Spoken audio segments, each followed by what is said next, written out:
Our Endless Summer event is your savings paradise with outstanding offers at Capital Ford in Santa Fe. Like a new Ford F-150 STX, it's a summer buy for $699 a month plus 4.9% APR financing for 72 months. Or get summer savings on a new 2025 Ford Bronco with 0% APR for 48 months. Your summer of savings is right here, right now, during our Endless Summer event, going on now at Capital Ford in Santa Fe.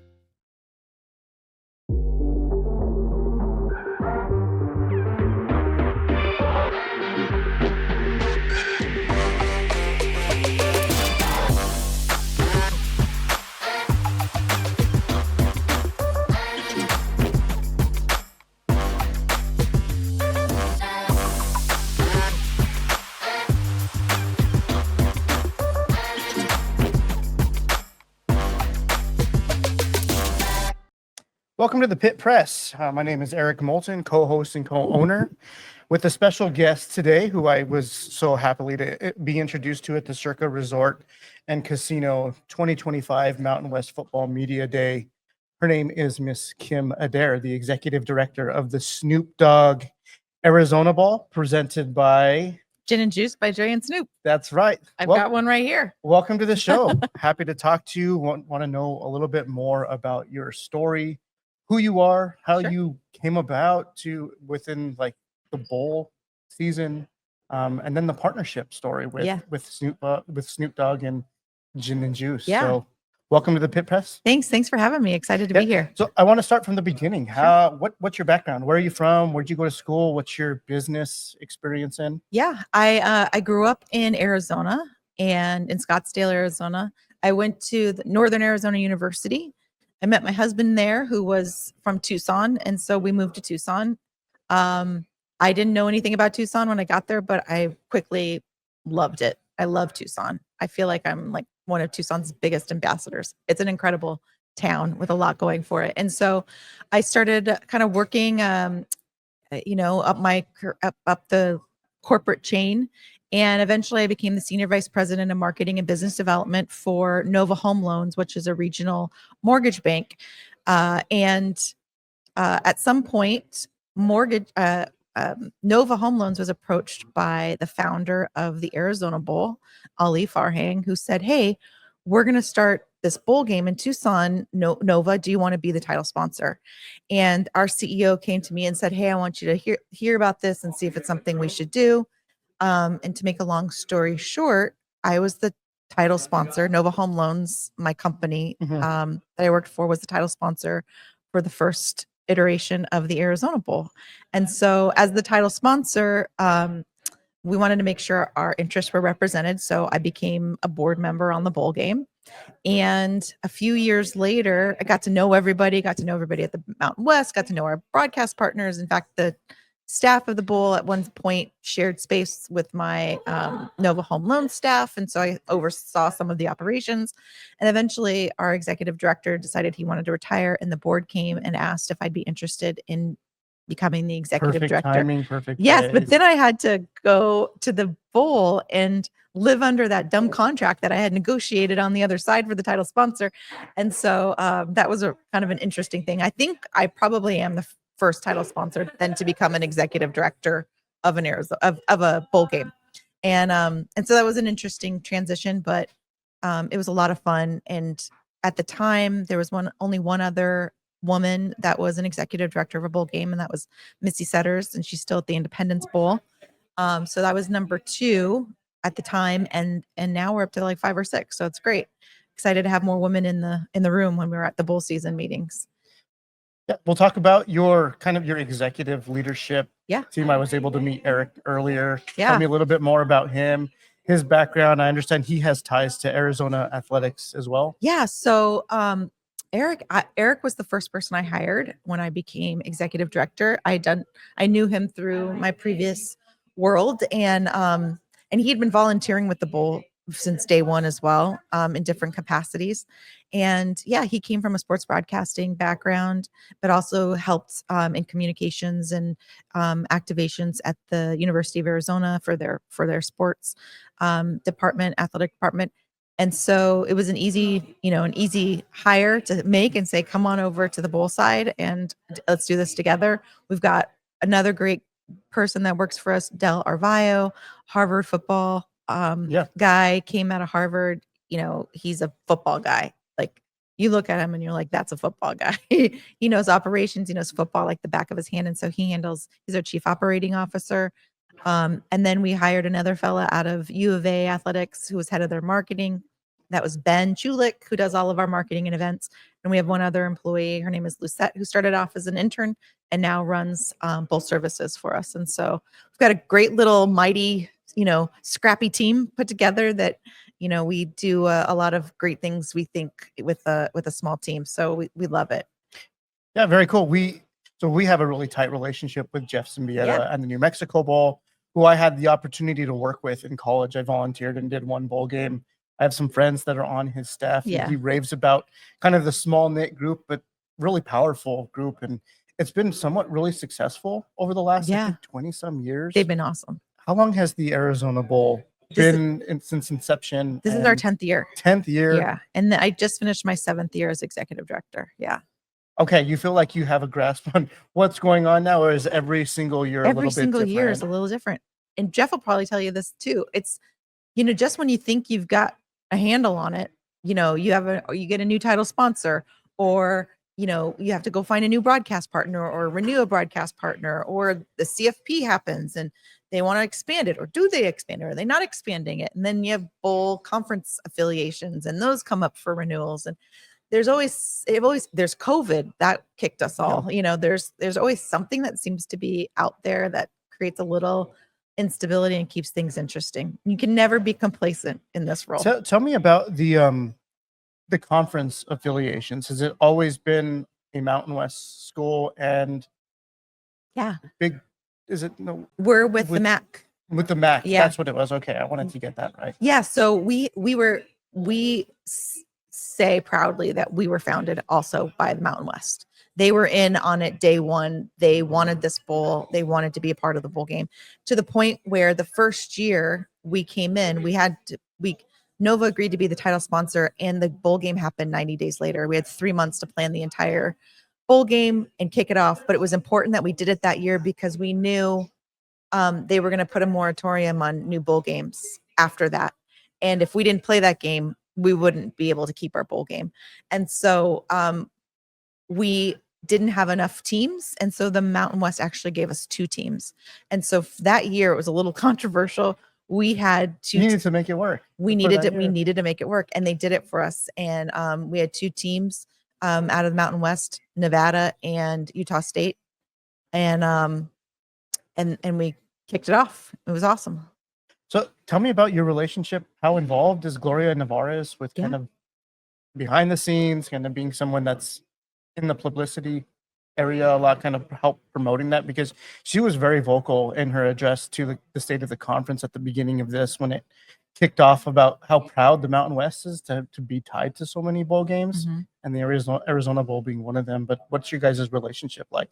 We have a very, very close relationship with the Mountain West, with Gloria, with Brett, with John, with the entire team. We feel like they're family. I would guess that they would say the same thing about us. We're tight. We've seen a lot together. They've jumped off some cliffs with us and taken some risks with us, which I hope have paid off in the long run. And we're very, very grateful for that. After Nova, we brought on Barstool Sports. Not a lot of people would have signed up for that. Thankfully, the Mountain West saw the type of exposure and visibility that Barstool Sports could give to the conference and to our bowl game. Barstool was an awesome partner. I mean, they were fantastic. We would still be with Barstool if they were still in the sports betting space. We just had a pretty compelling conversation before I asked you to come on, but walk me through that. How did it get started with the initial relationship with Barstool Sports, and then kind of leading to other promotional partners, sponsors? Yeah, so Barstool was an interesting story. We were looking for a new title sponsor. We had a consultant that was helping us search for a title sponsor. And on one of our calls, this is the way I remember it, and Eric may remember it differently, but on one of our calls, I remember talking about the women's golf tournament the NCAA women's golf tournament had just happened. And for some reason, the regional tournament got canceled for the women, and they let the men's teams play, but they canceled it for the women's team because of some weather issues. Mm-hmm. And it was very unfair. It was a weird delivery that the NCAA gave to these women. And they just said the highest seeded women would go on to the NCAA tournament. And so, Barstool has a big golf side of it. Yeah. And those guys saw that, felt bad for those women who didn't know that they had already played their last collegiate game, for a lot of them, who weren't going to be going on to the NCAA tournament. So like within a week and a half, they created a tournament in up in the Phoenix area for these women, got it all underwritten, got the conferences to agree to it, got the NCAA to agree to it. They got the, flights and hotels paid for, and brought, these 30 women into this tournament to give them an opportunity to play that game and have a really great experience. And so that had just happened. I thought, oh my gosh, what a great thing that they just did. And I brought it up on the call, and one of us did, and said, what about Barstool Sports? And someone from our consultant said, we know those folks, we could reach out to them. And I think like within 48 hours, I was on the phone with Dave Portnoy and Erica, their CEO, and having a conversation. Now, they had tried to be a title sponsor of a different bowl, and the conferences actually, their television partner, that bowl's television partner, wouldn't approve it. Maybe the conferences wouldn't approve it for whatever reason, but it didn't get approved. And I said, well, give me a chance to get it approved. And I worked with our conferences and explained to them and their university partners why I thought Barstool was a good pick, what type of exposure they could give them. They were already doing Maction, their midweek games and promoting it. My favorite guy. And so it was a natural. See you later. Jeff Symbieta. Yeah. Always interrupting. I know. And so, one thing led to another.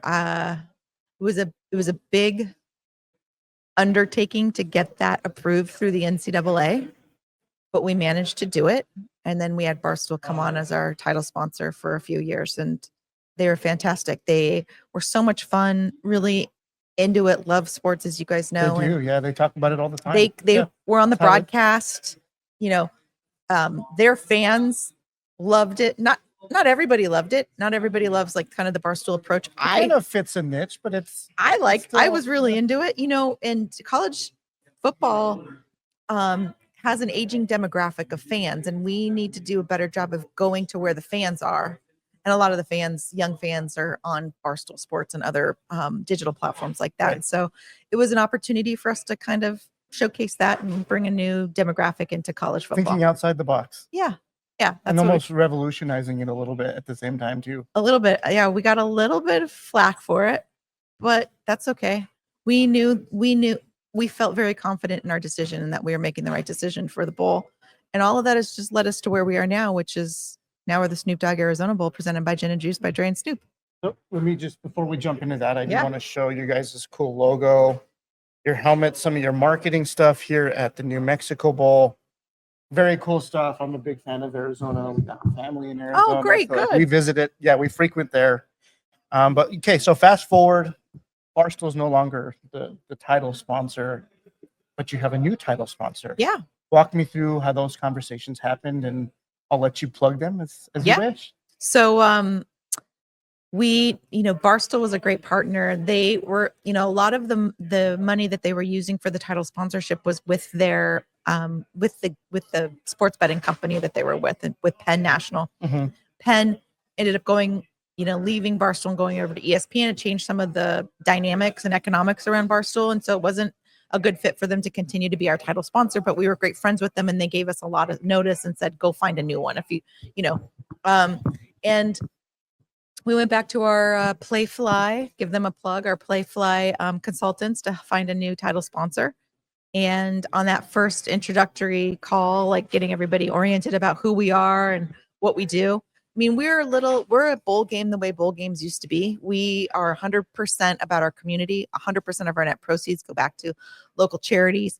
I'd say 65% of the people in the stands are there from our local community. They don't really have a stake in either team, but they're there to celebrate and have a good time and promote this for our community. And so when we were sharing all this information with those folks on the call, there's a gentleman on the call who said, "Would you be open to like a celebrity title sponsor?" And I said, "Absolutely. Who do you have in mind?" And he said, "I know some people in the Snoop Dogg camp. Maybe I could open that door." And I said, "I would love to talk to Snoop. Get me on the phone with Snoop." And Everyone wants to talk to Snoop. I know I was really hoping I was going to. I'm like, like I'll put that in the universe. But so what I did do was get on a phone call with Snoop's team and his right-hand person and people, and shared with them about who we are and what we do and why we do it. And they really found a lot of synergy with that. Snoop is a coach at heart. Mm-hmm. He has a Snoop Youth Football League. He has a Special Stars, which is a subdivision of that youth football league just for kids with physical and intellectual disabilities. He's awesome. He just loves football. He's very passionate about it. He's an excellent commentator, and you could see some of that. And we really felt like this was an opportunity to showcase Coach Snoop, not necessarily Snoop the rapper, or there's a lot of different Snoop the identities DJ, that Snoop or Snoop the TV personality. This was about like showing the world Coach Snoop. I think a lot of people got to see that on the Olympics as well. Right. Oh yeah, right. And so then it was just about bringing on the next piece of this, which was our presenting sponsor. We talked to some companies about that, and I talked to our conference partners and said, "Would you be open to a beer or seltzer presenting sponsor?" Because at that point, that was not allowed, had not been approved in the past. And they said, both of them really said, "We're not real sure about that. Not sure we're comfortable with that. It probably won't work. But if you have a deal, bring it to us and we'll take a look at it."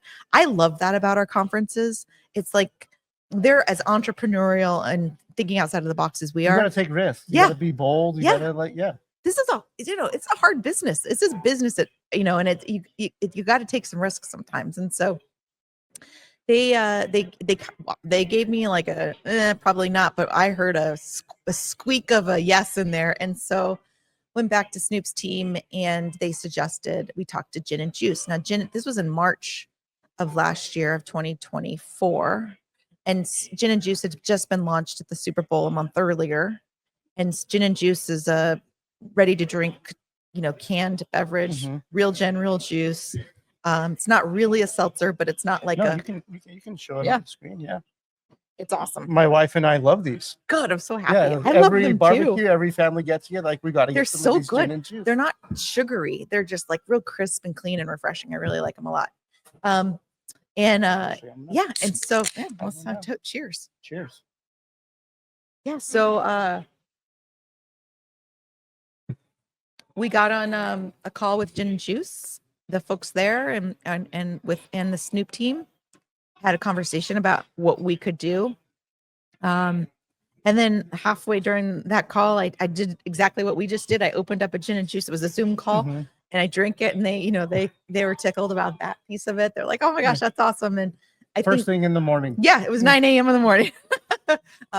And so you are in Vegas, so that's we were in Tucson. right? Here now, yeah, it's okay, but that was in Tucson at 9 a.m. in the morning, and it was just like we really all got along, and we could see that we were all kind of rowing in the same direction as far as what we could do with this partnership and the ideas around it. And so we got it done, and we announced it in May of last year. And then a month later, we couldn't have timed it better, because a month later Snoop was at the Olympics. And I think the world got to see Uncle Snoop out there and how much he is a true fan of athletes and loves athletes and sports. And it was really awesome to see that, because it was also a sneak peek of what we were going to be able to get for the bowl game. And that's how that all came together. And it's been a cool really story. Great. Yeah, it's been awesome. So 10 years, I was talking with Eric earlier. You guys had about 40,000 people at the last bowl game. Yeah, we had our record attendance last year with over 40,000 people. How's the community been receiving it? The Tucson area, or even just Arizona? Fantastic. I mean, for us, it's like Snoop could have picked any bowl to put his name on. And our community is really, really proud that he selected ours and was, wants to be a part of our game. I'll never forget when he came onto the fields on, game day last year and saw all of the signage and saw the logo and his name there. His name was in the, in the end zone, and in the other end zone, we had an Impala painted in our end zone. And then he was on the broadcast, talking about the game and calling the game. And he just, you could see just his love of football and the players. And not to mention, coincidentally, I think it was 6 players on Colorado State's team had come from his Snoop youth, his youth program, his youth football no team. Way, that's yeah. And so he had players there to celebrate with and to talk, and he got to, have some really great stories with Coach Norvell about that. And he's very in tune with football, and we love that about him. That's awesome. He's very much a part of the product and has his fingerprints all over it. It's not just a name. Right. He's very involved. And that's very important to have to make a partnership like that work. Yeah, we feel very, very fortunate, very, very grateful, really. And our community has just, we have really 3 teams represented at our bowl. We've got the Mountain West team, the MAC team, and then the Snoop team. People are coming out for the Snoop factor as well. And it's just been really fun to put it together and kind of showcase our community to the rest of the world. And it's been fun. It doesn't even feel like the New Mexico Bowl has been around that long, but it's going past 20 years. Yeah. You guys are 10 years. What's the next, in your mind, the next step, the next catapult in terms of like, what do we do now? That's a good question. It's always changing. And I feel like it's a brand new project every year. And it takes more than your 5 people that you have on your staff. It does. Right? Our 5 people are on our staff, but it's like 100 volunteers. We have a Blue Blazer network, and there are army of volunteers, and we could not do it alone. And really it's about, selling out our stadium, because for us, it really comes down to ticket sales. We're able to give money to local charities in our community based off of ticket sales. So the more tickets that people come and buy, the more we're going to be able to write out for charity. And I'll tell you, prior to coming here today, I've been in Tucson all week going to check presentations, because we've been handing out grants, and it's just been awesome to see the response. And, some of these charities had to do with kids, and kids think that Snoop actually, Snoop selected their charity, and they're really excited about it. Now, of course, Snoop has been a little bit involved with that, but not, it's been the bowl that's been doing that. But we love for people to know that, Snoop loves our community and is a big fan of Tucson too. Can you talk about those grants specifically? What are the grants around? How do people get involved with that? Yeah. So we're, our grants, we open up our grant process in March and close it in May, so people can apply for grants. It's for charities around Southern Arizona, specifically, so that we can support our community and give back in a meaningful way. And, we give out hundreds of thousands, $200,000 every year in grants to charities. This year, we're giving 25 charities grants. And they're all from charities supporting the unhoused to, cancer research to, grieving children charities to, just a whole variety. Not Habitat for Humanity, not this year. We did them last year, but Boys and Girls Club and, the Humane Society, and you name it, we've got a wide range of charities that we're helping.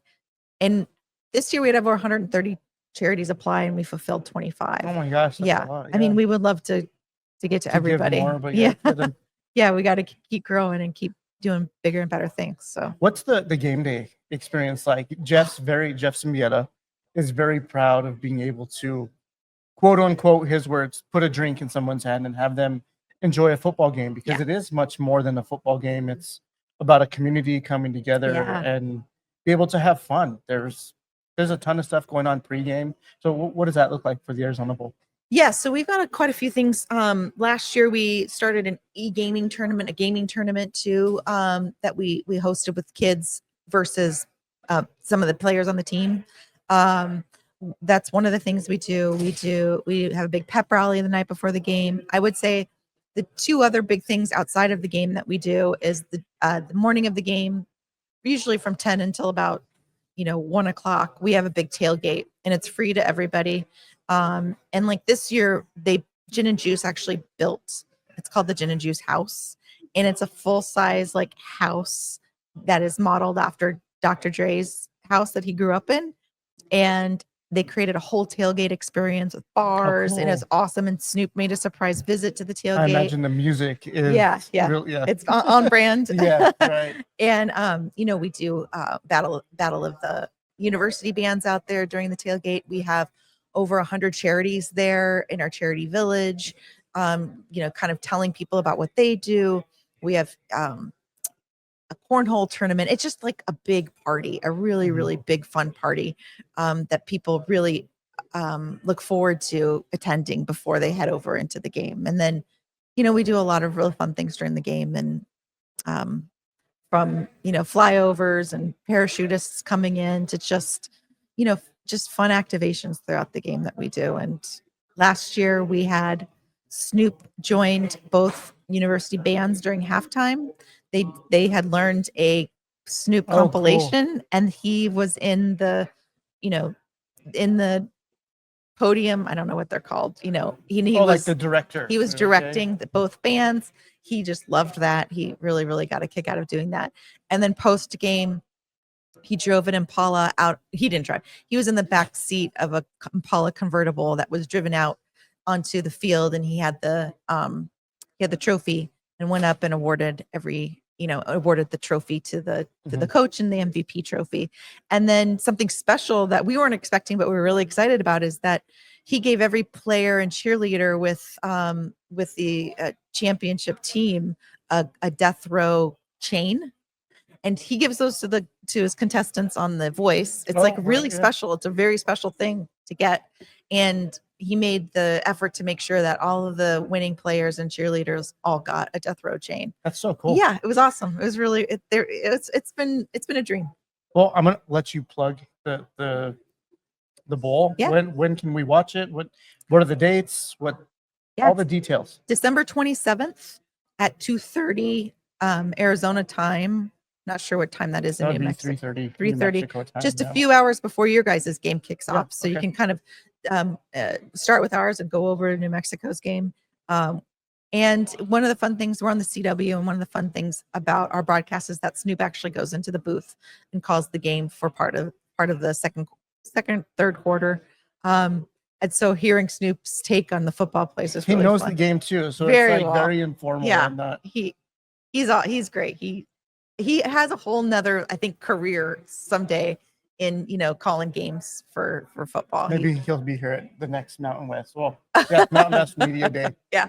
But Kim, it was very nice to meet you. Nice to meet you. I appreciate you coming on our podcast. Thanks for having me. Talking with us. But yeah, I think if we can talk maybe in the future about how we help promote the bowl. Would love it. We have a New Mexico backed community, but we do cover the Mountain West, and we're very proud of what we're doing. And yeah, we had New Mexico State a few years ago, like and they're fantastic. Yeah. And we look forward to the day where we get UNM over to Tucson. That would that would be awesome. Yeah, we would love that. We would love for all of your folks to come over and visit us. Yeah.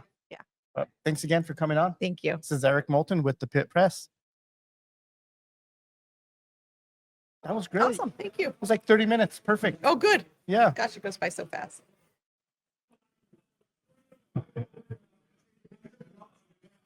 Oh. Is there like an email address I can send this to you? Yeah. After I can send you a link, because it'll be in our YouTube page. And then I'll also convert it to like an actual audio podcast. So Spotify, Apple Podcasts, we're everywhere. And you can just share it with whatever. I just got to work on some graphics. So it shows up the album artwork. People plug in their phones in the car and you see the cool graphics. Oh, that's great. Yeah, my email is Kim, KYM. Here, you know what? Let me do this for you. Do you have your phone? Yeah. Where's my scan? I just saw it and I missed it. I have too many apps when I can't find what I'm looking for.